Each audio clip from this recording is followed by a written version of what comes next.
अस्सलाम वालेकुम दोस्तों, welcome back to another video. आज की वीडियो काफ़ी इंटरेस्टिंग होने वाली है। आज की वीडियो में हम ये जानेंगे कि होंडा की कार के अंदर यूज़ होने वाली लिथियम आयन बैटरी को कैसे चेक किया जाता है और लिथियम आयन बैटरी जो होंडा विजल के अंदर, होंडा फिट के अंदर और होंडा के बहुत सारे वेरियंट्स के अंदर यूज़ की जाती है, उसकी हेल्थ के बारे में हम कैसे जान सकते हैं। हम जिस कार की बैटरी की हेल्थ को चेक करने वाले हैं ये है होंडा फिट हाइब्रिड। होंडा की कार की बैटरी को चेक करने के लिए हमने डाटा स्ट्रीम में जाना है। IMA कंट्रोल मॉड्यूल की डाटा स्ट्रीम में, इंटीग्रेटेड मोटर असिस्ट मॉड्यूल की डाटा स्ट्रीम में हमें जाना है और वहां पे हमारे पास होंगे HV battery cell voltages. Toyota की हाइब्रिड कार्स के अंदर हमें ब्लॉक्स बताए जाते हैं, सेल ब्लॉक्स, 2 सेल का एक ब्लॉक होता है, जबकि यहाँ पे हर एक सेल के इंडिविजुअल वोल्टेज हमें यहाँ पे बताए जाते हैं। होंडा की कार्स के अंदर यूज की जाने वाली लिथियम आयन बैटरी के अंदर 48 सेल्स होते हैं। यहाँ पे आप सेल का मैक्सिमम नंबर चेक कर सकते हैं।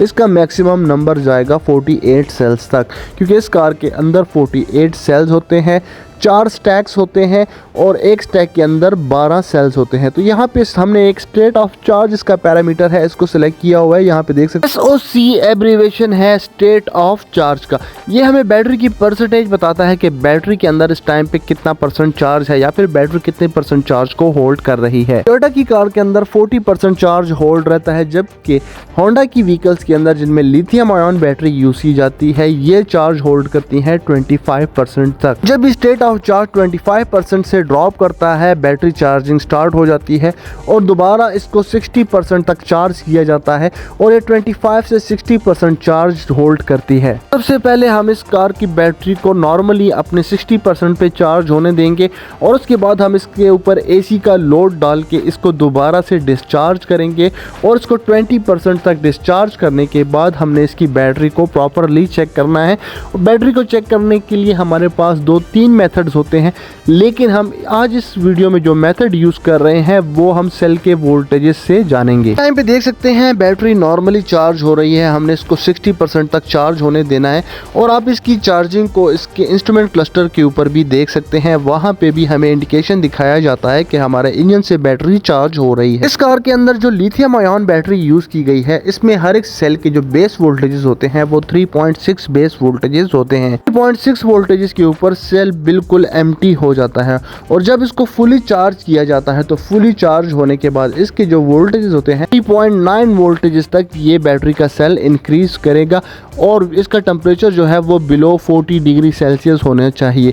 जैसे ही इसका टेम्परेचर इंक्रीज होगा ये वोल्टेजेस 4.1 वोल्ट तक भी जा सकते हैं। थोड़ी ही देर के अंदर ये बैटरी चार्ज हो जाएगी। बैटरी को इस तरह से चार्ज एंड डिस्चार्ज करने का पर्पज ये है कि इन केस अगर हमारे बैटरी कंट्रोल मॉड्यूल के अंदर कोई प्रॉब्लम है, अगर वो हमें सही से वोल्टेजेस प्रोवाइड नहीं कर रहा या सही से फंक्शनिंग नहीं कर रहा, उसके अंदर कोई प्रॉब्लम है, तो इस तरह से चार्ज होने और डिस्चार्ज होने के अंदर हमें बैटरी कंट्रोल मॉड्यूल का अंदाजा हो जाएगा। फिर आप लिथियम आयन बैटरी को चेक करें तो आपने सबसे पहले उसको इसी तरह से चार्ज होने देना है और उसके बाद उसको दोबारा से डिस्चार्ज करके आपने उसके वोल्टेजेस को मॉनिटर करना है और फिर आपको बताया जाएगा कि हमने किस तरह से सेल के वोल्टेजेस से ये जानना है कि हमारा कौन सा सेल ठीक है। तो ये देख सकते हैं हमारे जितने भी बैटरी के सेल्स हैं वो 3.73 वोल्ट तक इंक्रीज कर चुके हैं।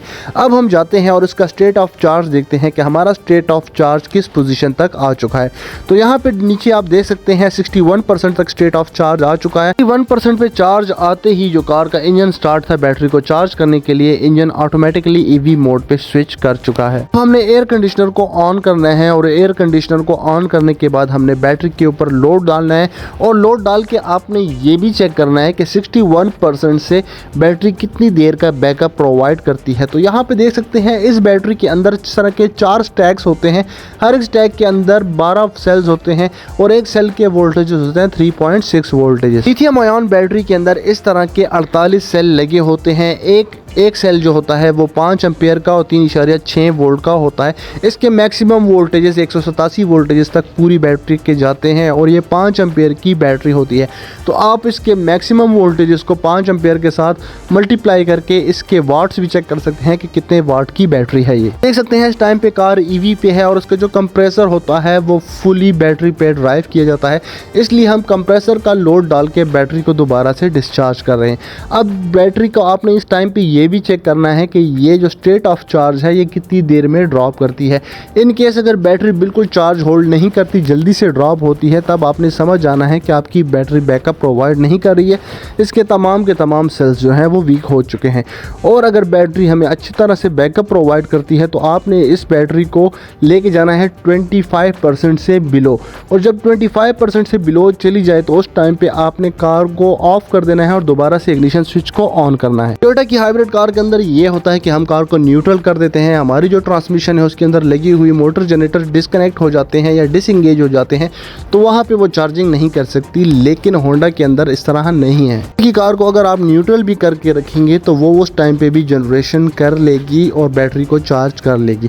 तो जब आपने बैटरी को डाउन कर लेना है, जब हमारा जो बैटरी स्टेट ऑफ चार्ज है ये 25% से बिलो जाएगा, तो आपने इग्निशन स्विच को दोबारा से ऑफ कर देना है, कार को ऑफ कर देना है और इग्निशन स्विच को ऑन कर देना है। जिस टाइम पे बैटरी बिल्कुल ही डिस्चार्ज हो जाएगी, आपने तमाम सेल के वोल्टेजेस को मॉनिटर करना है। उसके बाद आपने मैक्सिमम सेल के वोल्टेजेस को और मिनिमम सेल के वोल्टेजेस को आपस में कंपेयर करना है। तो वो कंपेयर करने के लिए सबसे पहले ये देख सकते हैं, अब हमारा बैटरी का स्टेट ऑफ चार्ज 27% पे आ चुका है। थोड़ी देर में ये 25 से बिलो हो जाएगा। ऐसे ही स्टेट ऑफ चार्ज 25% से नीचे जाएगा तो इंजन दोबारा से स्टार्ट हो जाएगा, कार दोबारा से चार्जिंग शुरू कर देगी। जैसा कि आप देख सकते हैं ये चार्जिंग दोबारा से स्टार्ट होने शुरू हो चुकी है। आपको इंस्ट्रूमेंट क्लस्टर के ऊपर भी चार्जिंग का साइन दिख रहा होगा। तो अब हमने कार को ऑफ कर देना है और दोबारा से इग्निशन स्विच को सिर्फ ऑन कर देना है। अब जब हम इग्निशन स्विच ऑन करेंगे इस टाइम पे चार्जिंग नहीं हो सकती और हमारे जो सेल्स हैं जो कि डिस्चार्ज हो चुके हैं, यहाँ पे देख सकते हैं हमारा जो सेल नंबर 8 है इसके वोल्टेजेस सबसे मिनिमम वोल्टेजेस, बैटरी के सबसे कम वोल्टेजेस आते हैं 3.645। अब हमने मैक्सिमम सेल के वोल्टेजेस को जानना है, चेक करना है कि हमारे पास इस टाइम पे सबसे मैक्सिमम वोल्टेजेस किस सेल के हैं।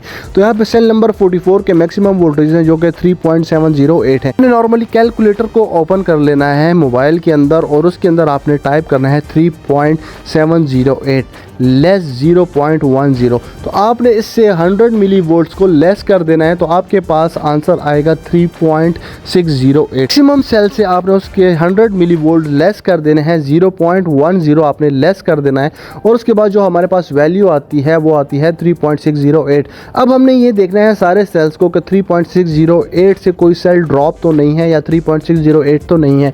जो सेल 3.608 होगा या इससे बिलो होगा वो सेल वीक होगा। एक फॉर्मूला जिसके तहत आपने ये जानना है कि आपकी लिथियम आयन बैटरी का सेल्स कौन सा वीक है। तो इसके लिए हमारे पास 100 मिली वोल्ट्स की रेंज होती है। इस तरह से आपने सारे सेल्स की सिमेट्री को चेक करना है। आपने ये देखना है कि अगर सेल्स के इन बिटवीन 100 मिली वोल्ट्स का डिफरेंस है, डिफरेंस जितना कम होगा बैटरी की हेल्थ उतनी ही अच्छी होगी।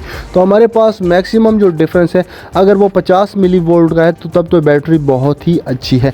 अगर वो हमारे पास जो वोल्टेजेस की जो रेंज है, जो सिमेट्री है, अगर वो 100 मिली वोल्ट से एबव हो रही है तो इट्स मीन कि हमारी जो बैटरी की हेल्थ है वो डिटेरिएट हो चुकी है और बैटरी रिप्लेस करनी चाहिए। तो ये है वो सारा प्रोसीजर जो मैंने आपके साथ शेयर किया। तो आप देख सकते हैं यहाँ पे अब हमने क्या करना है दोस्तों, ये सारा चेक करने के बाद हमारी बैटरी की हेल्थ बिल्कुल ठीक थी। तो अब हमने क्या करना है, इसके बाद हमने कार को स्टार्ट कर देना है। स्टार्ट करने के बाद हमने इसको स्पोर्ट्स मोड के अंदर डाल देना है। तो स्पोर्ट्स मोड का हमारा फ़ायदा ये होता है कि इंजन स्टार्ट रहता है और जितने देर तक इंजन स्टार्ट रहता है बैटरी चार्जिंग होती रहती है। तो तब हमने स्टार्ट करके बैटरी को 90+% तक हमने इसको चार्ज कर देना है। तो जब भी हमारे पास बैटरी फुल चार्ज होगी, इस बैटरी के नॉर्मल टेम्परेचर के ऊपर 3.9 वोल्ट्स मैक्सिमम होंगे। नॉर्मल टेम्परेचर पर 3.9 वोल्ट्स का मतलब है कि हमारी जो लिथियम आयन बैटरी है वो फुली चार्ज है। तो ये थी एक वीडियो। नेक्स्ट वीडियो के अंदर हम लिथियम आयन बैटरी का और निकल मेटल हाइड्राइड बैटरी का कंपैरिजन करेंगे और ये जानेंगे कि दोनों बैटरी के अंदर फ़र्क क्या है और अगर निकल मेटल हाइड्राइड की जगह पे लिथियम आयन बैटरी को यूज़ करना पड़े तो हमें वो लगानी चाहिए या नहीं लगानी चाहिए। तो नेक्स्ट वीडियो काफ़ी इंटरेस्टिंग होने वाली है। चैनल पे बने रहिए। मिलते हैं नेक्स्ट वीडियो में किसी और टॉपिक के साथ। तब तक स्टे ट्यून। अल्लाह हाफिज़।